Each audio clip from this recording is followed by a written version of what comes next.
श्री शिवाय नमस्तुभ्यम्। अथ नवमोऽध्यायः।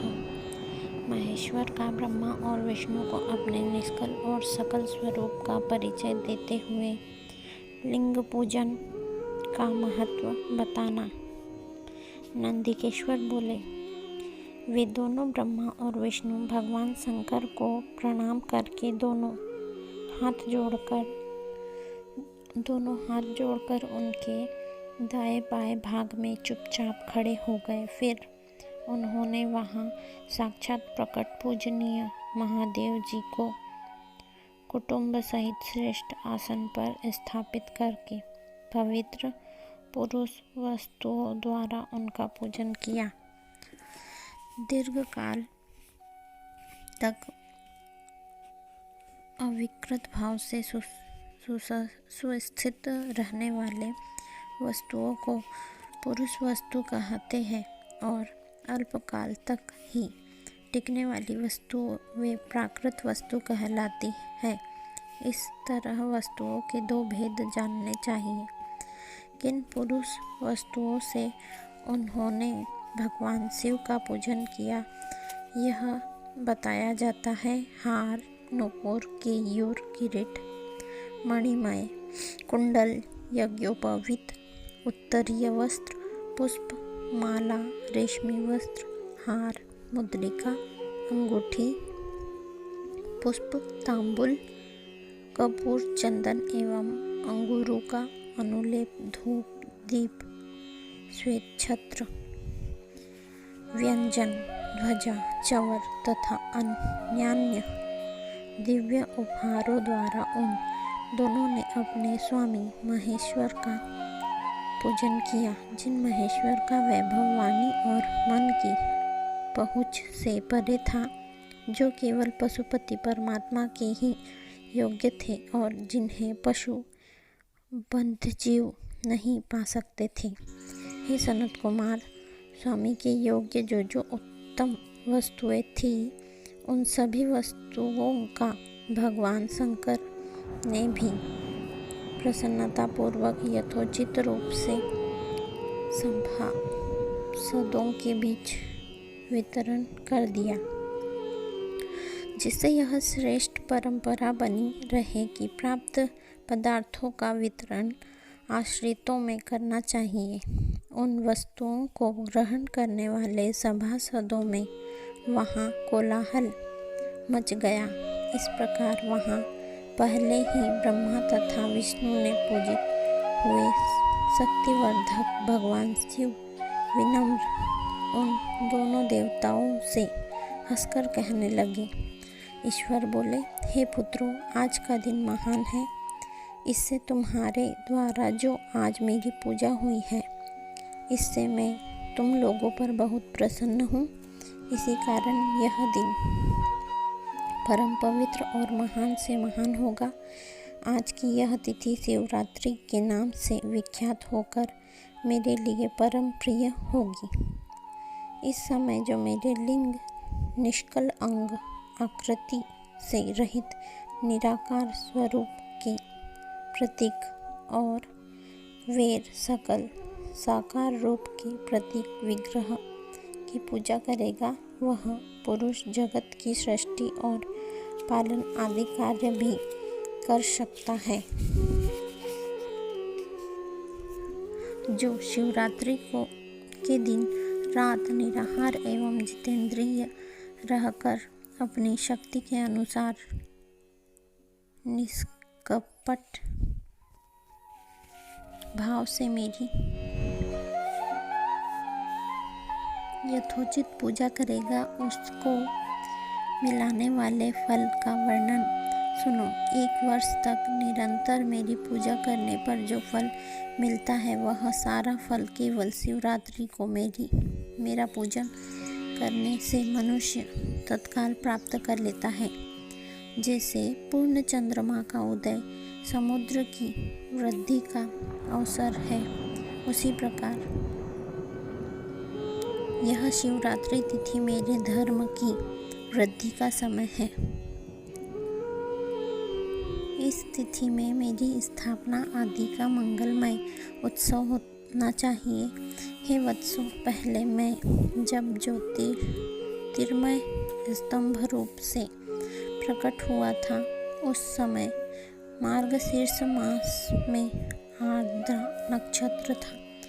अतः जो पुरुष मार्गशीर्ष मास में आर्द्रा नक्षत्र होने पर मुझ उमापति का दर्शन करता है अथवा मेरी मूर्ति या लिंग ही की झांकी का दर्शन करता है, वह मेरे लिए कार्तिकेय से भी अधिक प्रिय है।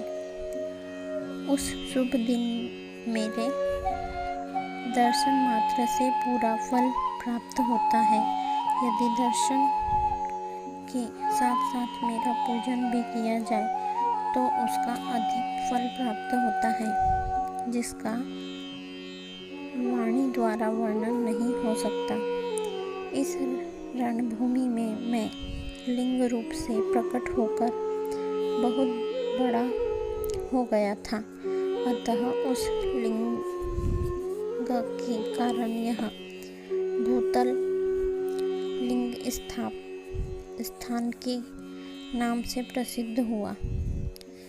हे पुत्रों, जगत के लोग इसका दर्शन और पूजन कर सके, इसके लिए यह अनादि और अनंत ज्योति स्तंभ अत्यंत छोटा हो जाएगा। यह लिंग सब प्रकार के भोगों को सुलभ कराने वाला और भोग तथा मोक्ष का एकमात्र साधन होगा। इसका दर्शन, स्पर्श तथा ध्यान प्राणियों को जन्म और मृत्यु से छुटकारा दिलाने वाला होगा। अग्नि के पहाड़ जैसा जो यह शिवलिंग यहाँ प्रकट हुआ है, इसके कारण यह स्थान अरुणाचल नाम से प्रसिद्ध होगा, जहाँ अनेक प्रकार के बड़े बड़े तीर्थ प्रकट होंगे। इस स्थान में निवास करने या मरने से जीवों का मोक्ष हो जाएगा। रथोत्सव आदि के आयोजन से यहाँ सर्वत्र अनेक लोग कल्याणकारी रूप से निवास करेंगे। इस स्थान पर किया गया दान, हवन तथा जप यह सब करोड़ गुना फल देने वाला होगा। यह क्षेत्र मेरे सभी क्षेत्रों में श्रेष्ठतम होगा। यहाँ मेरा स्मरण करने मात्र से प्राणियों की मुक्ति हो जाएगी। अतः यह परम रमणीय क्षेत्र अति महत्वपूर्ण है। यह सभी प्रकार के कल्याण से पूर्ण, शुभ और सबको मुक्ति प्रदान करने वाला होगा। यह लिंग में मुझ लिंगेश्वर की अर्चना करके मनुष्य, इष्ट और सायुज्य इन पांचों प्रकार की मुक्तियों का अधिकार प्राप्त कर लेता है। आप लोगों को भी शीघ्र ही सभी मनोवांछित फल प्राप्त होंगे। नंदिकेश्वर बोले, इस प्रकार विनम्र ब्रह्मा तथा विष्णु पर अनुग्रह करके भगवान शंकर ने उनके जो सैन्य दल परस्पर युद्ध में मारे गए थे, उन्हें अपनी अमृतवर्षीयों शक्ति से जीवित कर दिया। उन दोनों ब्रह्मा और विष्णु की मूर्ता और पारस्परिक वैर को मिटाने के लिए भगवान शंकर उन दोनों से कहने लगे, मेरे दो रूप हैं, सकल और निष्कल। दूसरे किसी के ऐसे रूप नहीं है। अतः मेरे अतिरिक्त अन्य सब अनीश्वर है। हे पुत्रों, पहले मैं स्तंभ रूप से प्रकट हुआ, फिर अपने साक्षात रूप से ब्रह्मा भाव मेरा निष्कल रूप और महेश्वर भाव सकल रूप है। ये दोनों मेरे ही सिद्ध रूप है, मेरे अतिरिक्त किसी दूसरे के नहीं है। इस कारण तुम दोनों का अथवा अन्य किसी का भी ईश्वर तत्व कभी नहीं है। अज्ञान के कारण तुम दोनों को जो यह ईशत्व का आश्चर्यजनक अभिमान उत्पन्न हो गया है, उसे दूर करने के लिए ही मैं इस रणभूमि में प्रकट हुआ हूँ। उस अपने अभिमान को छोड़ दो और मुझ परमेश्वर में अपनी बुद्धि स्थिर करो। मेरे अनुग्रह से ही सभी लोकों में सब कुछ प्रकाशित होता है। इस मूढ़ ब्रह्मा तत्व को तुम्हारे प्रति प्रेम होने के कारण ही मैं बता रहा हूँ। मैं ही परब्रह्मा हूँ। कल सगुण और सकल निर्गुण ये दोनों मेरे ही स्वरूप हैं। मेरा स्वरूप ब्रह्मा रूप होने के कारण मैं ईश्वर भी हूँ। जीवों पर अनुग्रह आदि करना मेरा कार्य है। हे ब्रह्मा और केशव, सबसे वृहद और जगत की वृद्धि करने वाला होने के कारण मैं ब्रह्मा हूँ। हे पुत्रों, सर्वत्र समरूप से स्थित और व्यापक होने से मैं ही सबका आत्मा हूँ। अब अन्य सभी जीव अनात्म रूप हैं, इसमें संदेह नहीं है। सर्ग से लेकर अनुग्रह तक आत्मा या ईश्वर से भिन्न जो जगत संबंधी 5 कृत्य है वे सदा मेरे ही है। मेरे अतिरिक्त दूसरे किसी के नहीं है, क्योंकि मैं ही सबका ईश्वर हूँ।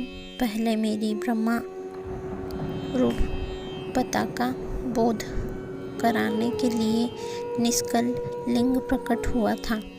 फिर तुम दोनों को अज्ञात ईश्वरत्व का स्पष्ट साक्षात्कार कराने के लिए मैं साक्षात जगदीश्वर ही सकल रूप में तत्काल प्रकट हो गया। अतः मुझ में जो इस तत्व है उसे ही मेरा सकल रूप जानना चाहिए, तथा जो यह मेरा निष्कल स्तंभ है वह मेरे ब्रह्मा स्वरूप का बोध कराने वाला है।